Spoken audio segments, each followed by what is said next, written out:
bonjour déwénati à tous gars yi di leen ñaanal gudd fan ak wér surtout wér bu leen fàtte toujours masque yi ndaxte fi mu ne nii moom situation bi doy na waar yéen ñëpp gis ngeen ko ci réseaux sociaux yi mbirum Covid bi doy na waar surtout delta bi dafa yéeme ba jaaxal na àddina wërngal këpp rawatina Sénégal yi nga xamante ne actuellement ñi ngi wax mbirum troisième vague ba ci naan delta bi sonal nañu nag ndax tey gis nga presse bi ñenn ci ay témoignages yoo xamante ni voilà mënuñu ko wax ci ay médecins yeeg ñi nga xamante ni ñoo nekk ci CTE nekk na situation bu yéeme jaaxal na ñëpp.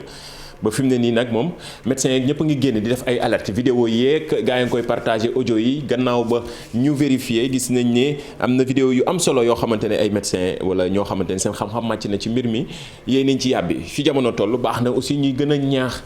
sénégalais yi ci mbirum Covid bi ndaxte voilà ñëpp naataawoon ngi ni maanaam ñëpp umpale wuñu situation bi ni mu compliqué fi mu ne nii ci réew mi gis ngeen ko tey 2500 tests lañ def am nañ déjà 600 et quelques cas positif 500 yi nekk ay cas communautaire gannaaw ba ñu am juróomi nit yu ci ñàkk seen bakkan yàlla xare àjjana d'ailleurs gis nga ko noonu yenn ñi nga xamante ni yenn ci presse bi def nañu ay reportage ci cimetière yi gis nañ ni ñenn ñi nga xamante ni ñoo ciy liggéey nee nañ situation bu ni mel mosuñu ko dund ndax li ñuy gis ci ay corps doy na waar di profito di jaale ñi nga xamante ni ñàkk nañ ci seen bakken situation yaa ngi noonu gars yi ngi def ay tweet message yi ci réseaux sociaux yi ñëpp ci mbirum Covid bi la ñuy wax surtout Twitter ñëpp a ngi koy waxtaanee ñëpp a ngi wax situation bi ni mu jaaxalee Sénégalais yi en tout cas di gën a ñaax gars yi ñuy gën a farlu takk masque yi ñenn ci ay médecins yeeg yoo nga xamante ni ñu ngi def ay vidéo nee nañ sax yenn yi dem nañ ba naan place amatul ci yenn hôpitaux yi ñu dégtal leen vidéo bi nga xamante ni kii di médecin Mansour Diouf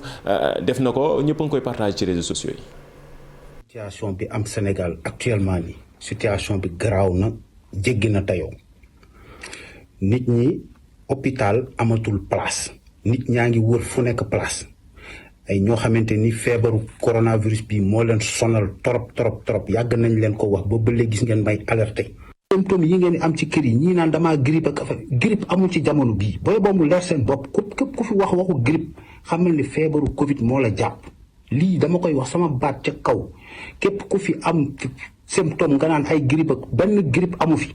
ndax sa bopp baaxul feebaru Covid moo fi am. mi ngi noonu kon gars yi comme que borom xam-xam ñoo ne mbirum grippe bi sax fi mu ne nii amul ndax yëpp Covid la mi ngi noonu kon gars yi ñuy gën a farlu ñiy yëg dara ci seen yaram aussi ñuy teel a dem ci yenn centre de santé yi wala hôpitaux yi wala ñuy dem di vacciner wu fi mu ne nii gars yi ngi def ay posts ci réseaux sociaux yi ku nekk di wax ci centre de santé wala yenn ci district yi nga xam ne vaccin yi disponible na fa muy Johnson & Johnson bi wala Sinopharm bi wala li nga xamante ni aussi Astra bi ñu ngi koy xaar voilà. Pierre Da Silva foog nga dem yeggale wuti dem defi sa deuxième dose waaye gis nañ ñi tamit li ci gën a am lu positif mooy gars yi ngi dem di vacciner wu ji ku nekk di demander fan la vaccin yi am ñu dem vacciner wu ji loolu tamit côté mën nañ ko wax côté bu positif la ci début bi nga xamante ni gars yi ñi ngi doon am jiixi jaaxal ku ne naan est-ce que dinaa dem vacciner wu ji ou pas mais loolu ci côté bu mën nañ jàpp ni côté bu positif la ci mbirum Covid beeg delta bi en tout cas yal nañu yàlla gën a musal aar ñëpp di xalaat bu baax ñi nekk ci hôpitaux yi aussi ci jamono ji yàlla na yàlla fëgg seen bopp jaajëfal leen li xew ci internet bi la heure bu baax bi min ngeen ko moo tax ñi ngi ci réseaux sociaux yi hashtag bi sunu net la Facebook Twitter wala Instagram effectivement rappel bi tey ci suba ak léegi ñëpp a ngi koy statut ñëpp a ngi koy partagé Maulana Cheikhul Ibrahima Niass bis ni tey la génnoon àddina 26 juillet 2021 gannaaw ba ak léegi ñi ngi mat na 46 ans je pense 26 juillet 1975 26 juillet 2021 ma nga génne woon àddina fële ca Londres benn hôpital bi ñu duppee woon Saint Thomas Hospital fële ca Londres la woon ci atum 1975 moom Baye Niass bari ay taalibe lool partout dans le monde mën nañ ko waxee noonu du Sénégal rek du Kaolack rek bari na ci àddina wërngal këpp ñoo xamante ni ay taalibe Baye Niass lañu di ko fàttaliku yal na yàlla taas ñu ci barkeem. jaajëfal leen yéen internet yi réaction yi ci réseaux sociaux yi bari na gis naa commentaire yi xaar ma xool équipe digitale bi ak surtout live bi nga xamante ni miin ngeen ko seen ay commentaires yu bari dañ koy jàllale ci en temps réel ci émission bi li xew ci biir internet bi maa ngi xool ndax jaajëfal bu baax équipe digitale bi nga xam ne ñooy nekk ci ginnaaw di jàpp ci liggéey bi ba tax lépp ngeen koy mën a am en temps réel. di xaar seen ay commentaires am ngeen possibilité joxe seen xalaat surtout ci situation bi nga xam ñu ngi koy dund mbirum Covid bi taxawaayu autorité yi ndaxte gars yi ngi def ay sondage xam ngeen ni réseau social bii di Twitter wala Facebook am ngeen possibilité def ay sondage xool ba xam ndax ñi ñu jiite ni ñuy gérer mbirum Covid beeg situation bi ni mel ci beneen domaine wala thème bu ci nekk am ngeen possibilité joxe ci seen xalaat yéen tamit commentaire leen joxe seen xalaat ci ni ñuy gérer mbirum lii ñu duppee troisième vague nga xam ni ñi ñu jiite ñi ngi jël ay dogal ndànk-ndànk ñuy takk masque yi surtout léegi fi ne ni mbirum police ñu ngi ciy dugg ndaxte jot nañu ab décret ne ñuy génn ci mbedd mi di gën a ñaax population bi wala ñenn ñi bu ñu takkul masque ñu amande leen jaajëfal leen. am na benn photo bu def buzz ci réseaux sociaux yi image boobu nag ñëpp di jiixi jaaxa ba xam ndax lii Sénégal la amee wala amewul Sénégal mi ngi nii image bii ngeen di gis wër na àddina gis naa ni ba Cameroun ñëpp doon ko xëccoo foofu la amee wala du foofu ay personnalités yu bari juum ci sax d'ailleurs ndaxte seen page Facebook lañ daal di fësal ne image bi ci seen dëkk la amee maanaam Cameroun ak yeneen dëkk gis naa ba Niger te pourtant fii la amee fii ci Sénégal Kédougou ñun tamit gëstu nañu def jàngal nañ leen wala expliquer nañ fi saa su ne ci fii ci émission bi naka la ñuy defee recherche image renversée image bi nag bi ñu ko duggee def nañu recherche yi waaye doyul dañoo dem ba gën a gëstu comme que fii la amee ci Sénégal jéem a jot kii partagé photo bi mu wax ñu naka la demee ak contexte bi ak ni mu ko jëlee muy Ibrahima Baba Touré moom ma nga nekk fële ca Kédougou ñoom ñoo jël image bi nga xamante ni ñëpp dañ doon jeexi jaaxa fan la amee woon ndax Sénégal la ndax dëgg la wala dëggul moom Mouhamed Baba Touré la effectivement moo partagé photo bi ma nga xewee fële ca Kédougou ñu dégtal leen ko. Cette image qui fait le tour du Sénégal et quasiment du monde entier est bien réelle. Et cela s'est déroulé bien particulièrement dans le département de Salémata, commune de Dakateli, région de Kédougou. Donc j'ai posté cette image parce que ça m'a fait très mal lorsque j'ai vu cette image. Je l'ai eu par le biais d'un ami. Lorsqu'il m'a informé, j'ai remonté l'information pour vérifier effectivement la véracité de cette image. Ce qui m'a poussé aussi à faire cette publication, c'est pour montrer aux yeux de tous les Sénégalais que dans cette partie du Sénégal, les postes de santé ou cas de santé sont dépourvus de tout moyen logistique. Voilà, même le personnel constitue des difficultés. Il n'y a pas suffisamment de personnel dans cette partie du Sénégal, surtout des zones frontalières. Cette image qui fait... voilà mi ngi noonu moom Mouhamed di ko jaajëfal mais surtout ci leeral yi am na solo ndaxte fii jamono toll mbiru jeexi jaaxa dafay bari lool ci réseaux sociaux yeeg benn image mën na créer polémique moo tax ñun ñu gëstu woon xool ba xam ndax image bi wér na wala wérul fan la amee effectivement Sénégal la amee wax na ko ñenn ñi mënuñu ko woon gëm ndax dañ naan 2021 fii Sénégal toll am na ñu ñuy yóbbu hôpital surtout femme enceinte ci situation yu ni mel wala condition yu ni mel te pourtant fii la amee wax na ko Kédougou explication yi leer na pour mu leer ndaxte dafa dem ba ay Cameroun créé fa polémique gis ngeen ko ci réseaux sociaux yi yeneen dëkk aussi pareil ndax dañu yaakaar ni image yi seen dëkk lay amee te ñëpp leeral nañ ko wax nañ leen ni ñuy vérifier toujours dee leen xool commentaire yi à chaque fois dina am ñuy commentaire di joxe information yu wér te wóor gannaaw ba mën ngeen gën a pousser réflexion bi wala gëstu bi ak ay jumtukaay saa su ne dañ koy partager fii ci émission bi image renversée bu dee photo la ak yooyu am na ci yeneen pour des vidéos la ngir gën a mën a fësal image yi ñuy partagé ci réseaux sociaux yi jaajëfal la ñoom waa Kédougou mais surtout ni ñu alerter autorités yi ndaxte lii mën na créer déclic mën nañ ko dippee noonu ngir autorités yi gën a xoolaat seen taxawaay ci boor boobu ñoom foofu ca Kédougou ci mbirum santé am na solo. am na beneen photo tamit boo xamante ne ñëpp a ngi ko doon partagé waaye borom te pourtant photo bi Mali la xewee gis nañ ko ci tabaski bi ñëpp partagé nañ ko lu photo bu rafet la lu am solo la aussi tamit ñëpp joxe ci seen commentaire jéem nañu gëstu it tamit ak équipe bu la xew ci biir internet bi waxtaan ak ki jël photo bi ca Mali la xewee moom Ousmane Traoré ñu ko naan Mekaveli nekk photographe professionnel partagé ndoog ay séminaires yu am solo ci mbirum image ak fi jamono toll réseaux sociaux yeeg taxawaayu internet yi moom nag kontaan na ci jël photo bi ndaxte wër na àddina waaye am na leneen lu muy ñaaw lu ñu dégtal leen ko. La photo de la vieille et du vieux, je l'ai prise le jour de la fête à Sikasso quand je suis parti pour la fête. Et puis, je partais sur les lieux de la prière pour faire des photos de drone. Je les ai croisés en bord de route. Je me suis approché, discuté, et puis on a fait la photo. Du coup, ça m'a plu, quoi. Et le fait qu'ils étaient ensemble, même tenue. Et après, quand je suis rentré, j'ai publié sur les réseaux sociaux. Après, quelques heures comme ça, j'ai vu qu'on m'envoyait des captures d'écran de partout, de beaucoup de pays. Ça m'a plu en fait, mais ce que j'ai déploré, c'est qu'il y a beaucoup de gens qui prennent le contenu des gens sur les réseaux sociaux, les utilisent sans les mentionner. Et ça décourage un peu le travail des artistes, des producteurs. Merci beaucoup Ousmane. Ousmane Traoré, plus connu sous le nom de Makaveli, sur Twitter di ko jaajëfal moom tamit depuis Mali mi ñuy suivre fii, mais surtout image bi nga xam ne def na buzz ci réseaux sociaux yi ci diggante feetu tabaski bi. D'ailleurs Mali googu dinañ fa dellu si waat ci kanam tuuti, mais balaa boobu dañuy ñëw ci question yi nga xam ne déjà gis naa internet yi di ko demandé. Heure bi dañ leen soxal ndax émission bi dañ ciy jàng lu bari, mais surtout ñu leen di may ay cadeau comme ni ñuy defee ak sponsor bi di Jili CSB ma nga nekk rond-point cité Kër Góor gi. miin ngeen ko ndax tey ci avant tabaski bi may na fi ay téléphones yu bari, may na fi ay gadgets yu bari yoo xamante ni internet yi rawatina Samsung yi nga xam ni dafa xew ci jamono. mën nga scotché wu téléphone kenn du la écoute quoi.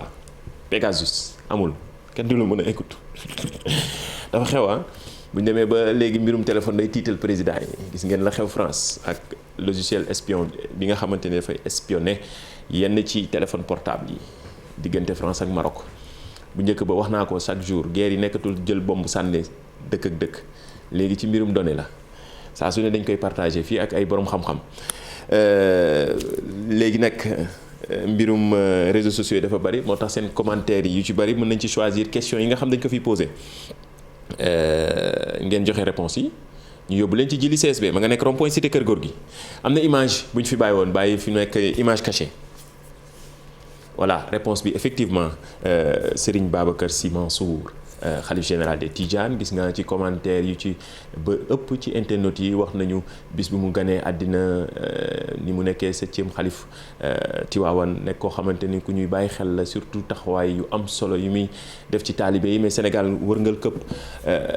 ci yàlla guddal fanam, mais surtout position yi nga xam ne am na ko ci mbirum Covid bi. gis naa yeneen médias étrangers bruts doon partager ay waxtaanam yoo xam ne dina soxal dëkk yu bari, non seulement du Sénégal rek, mais situation bi nga xam ne ñu ngi koy dund ci pandémie bi àddina wërngal këpp di ko dund ak taxawaay yi. jaajëfal internet yëpp seen commentaires yi gis nañ ko. dinañ ci choisir quelque daal di koy yóbbu ci Jili CSB ma nga nekk rond-point cité Kër Góor gi. wen moo nekk ci ginnaaw image bi kii de créé lu ma ci wax sax dama leen naroon joxe indice, mais voilà miin ngeen ko léegi quand même, am ngeen possible, c'est très facile quand même. Pierre Daciba wax ñu d'habitude bu ñu fi wanee image cachée kan la, yow réalisateur bi yaa njëkk a wax kan moo nekk ci ginnaaw image bi. joxel sa commentaire. Jili CSB mi ngi nii, mën na ci choisir quelques deux internautes yóbbu leen ci Jili. numéro téléphone moo nekk nii 33 822 47 00 ma nga nekk rond-point cité Kër Góor gi. am na yeneen boutique. jaajëfal leen. léegi nag am na leneen lu lëmbee réseaux sociaux yi fii ci Sénégal fi mu ne nii diggante démb ak tey, mooy mbirum série boobu ñuy duppee Infidèles. créé na coow ndaxte déclic bi ci réseaux sociaux yi la commencé, tax ba waa Jamra créé fii fas yéene def ay plainte. nee na ñett lañ ci fas yéene def yóbbu ko ci ay ñoo xamante ni seen xam-xam màcc na ci, mais surtout fas yéene teg ay daan ñii di producteur téléfilm boobu. yéeme na ndaxte ñëpp a ngi ci commentaire, ku nekk a ngi ciy joxe sa xalaat. actuellement nii moo nekk li gën a fës ci réseaux sociaux yi. ñun nag fexe nañoo jot kii di vice président Jamra di Mame Makhtar Gueye, mu yéey ci yàb bi joxe ci ay explications pourquoi ñu jël fas yéene yóbbu ay plainte ngir gën a mën nañu wax teg ay daan ñii nga xamante ni ñoo créé série bii di Infidèles. jamono ji nag daf ci am benn producteur bu ràññeeku ci wàllu loolu tubaab di wax je m'en foutisme, muy Evenprod. ndax xam nga daaw rek jàmmaarloo woon nañu ak moom ba déposer plainte ci benn séquence boo xam ne dañu war a as ndaw. nee na yooyu yaay dafay gàntal faram bi ko doon bëgg sàkku, amul lu mu def lu dul def jëf yu ñàkk jom yu day ni dugal loxoom ci biir tubéy ji, génn benn slip bu tax benn coton hygiénique bu tax rik ak deret pour wan ko ne dafa nekk ci période. xeetu toroxal jigéen bu weesu boobu moom musul am, ndax Evenprod amul droit ci kaw wutum xaalis di wasaare à travers le monde image bu dëppoowul avec la réalité ci ni jigéenu sénégalais mel. ndax ñoom les femmes sénégalaises teggin lañ leen xamal ak kersa dans leur majorité. les femmes sénégalaises dans leur majorité ñàkk ñu jom. alors loolu nag CNRA jox ñu dëgg daal di ko jox benn mise en demeure pour que épisode yi di ñëw pour ñu mën ko segg dindi ci lu bon yi ñuy wasaare. Evenprod daal di signé ndekete dafa signé rek pour nelawloo nit ñi daal di def loolu tubaab di wax reculer pour mieux sauter ndax naka jekk depuis une semaine ñun ñëpp ci teg si ñu bët gis nañu réseaux sociaux yi coow laa ngi ne kur ndax am na benn bande annonce boo xam ne dafay niru sax ballon sonde bu wane as ndaw di fa def jëfin yoo xam ne teggin mayul ma répété ko fii Evenprod nag moomul nit ñi ndax dañu ne ci penc moo xam ne ñëpp a ko bokk mooy li tubaab di wax naan votre liberté s'arrête là où commence celle des autres moo tax bi yoon Jamra ànd ak fukk ak juróom benn ci ay alliés dal di def plainte jébbal ko CNRA pour wan ko ne la nga xaatimante woon ak Evenprod daaw jalgati nañ ko jébbal benn bi procureur de la République ndax moom la yoon sas ngir muy sàmm la loi du 25 janvier 2008 ci ñiy jëfandikoo jumtuwaay yu xarala yi ngir di def naka su dul noonu ak di wasaare ak mbon benn bi ñu jébbal ko la direction de la cinématographie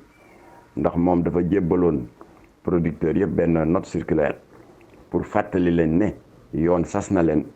kuy laata def tournage war nga am ndigalu direction de la cinématographie yooyu yëpp Evenprod daf ko jalgati dëggaate ko nappaaje ko suñu kuréel yooyu nag mandaté nañu ñett ci ñoom muy Jamra comité de défense des valeurs morales bu sëñ Bassirou Mbacké Cheikh Astou Fall ak l'ONG Daaral Quran wal Ihsan pour que ñu yóbbu plainte yi suba jébbal ko autorité yooyu ma la. voilà mu nekkoon Mame Mactar Gueye nekk vice-président ONG Jamra wax na ko taxawaayam surtout ñetti plainte yooyu nga xam ne fas yéene nañ ko yóbbu CNRA ca procureur ak ñi nga xamante ni mooy direction cinématographie fas yéene faa yóbbu ñii di producteur film boobu ñu gis ni ñoom bokkul ak li nga xamante ni suñu aada la ak suñu cosaan ak ni ñuy fas yéene respecté suñu diine fii ci réew mi bokk na lii comme ni mu ko waxee moom Mame Mactar Gueye ni mu li gën a fës ci réseaux sociaux yeeg internet d'ailleurs site d'information yu bari ñëw nañ ci rawatina www.igfm.sn moom mi ngi jiite tey ak xibaar ba xew ca Mali ka doon jéem a faat président de transition bi di Assimi Goïta dañ ko dafa daal di ñàkk bakkanam ci garde à vue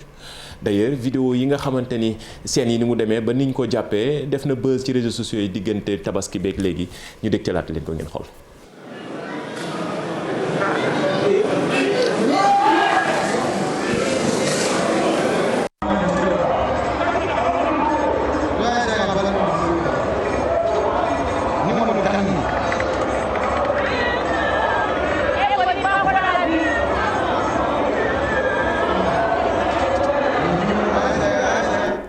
voilà loolu moo xew ci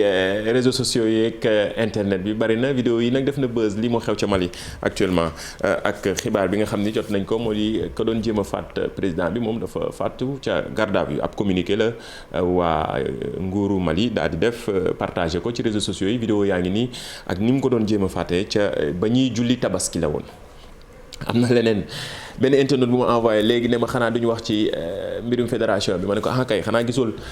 góor gi nga xamante ne nii muy def bal bi nii fi mu ne nii mérité na ñëw diriger fédération sénégalaise bu football ñu dégtal leen ko.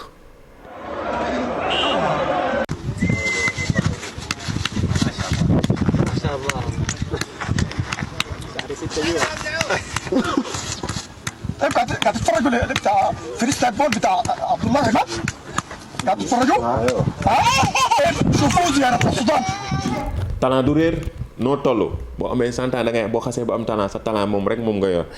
Pierre mbirum d'ailleurs ci loolu mooy transition ñu jàll ci mbirum fédération sénégalaise bu football xam ngeen nit ñi ñooy def buzz fi mu ne nii ak seen consensus muy Madi Sayer ak Augustin Senghor ak ki nga xamante ne mooy Mbaye Diouf Dia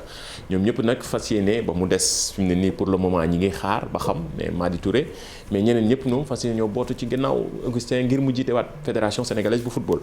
commentaire yi bari nag ci réseaux sociaux yi image baa ngi nii comme ni ngeen ko gisee ñi ñëpp dañu fas yéene bëggoon jiite fédération sénégalaise bu football gannaaw ba ñu trouver consensus ba mu des fi mu ne nii Madi mi nga xamante ni moo jiite génération foot fii ak njeexitalu weer wi moom dina joxe kàddoom mën ngeen joxe seen commentaire nag hashtag bi min ngeen ko sunu net la Facebook Twitter wala Instagram ñu xool sondage un peu xool taxawaayu sénégalais lan lañ ci xalaat donte ñëpp a ngi yéey yàb bi ci réseaux sociaux yi fi mu ne nii débat bi lii la en attendant élection yi ñu ngi ko jàpp ci le 7 août ci at mi di 2021 yàggatul dara fi mu ne nii ñu def seen élection président fédération sénégalaise bu football sénégalais yaa ngi ciy commenter dinañ ci ñëwaat suba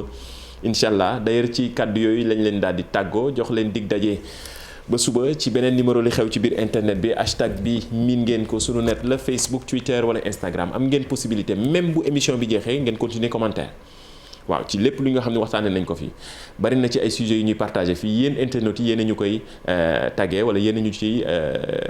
jox xalaat bi sujets yi yéen a koy joxe ci réseaux sociaux yi ñu ngi xool commentaire yëpp jaajëfal équipe digitale bi jaajëfal Youssou mi doon monté éléments yi Youssou jaajëfal Pierre Da Silva réalisateur connecté jox leen dig daje ba suba ci beneen numéro li xew ci biir internet.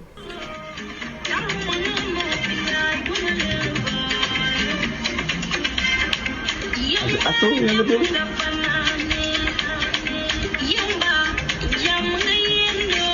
Akhirnya,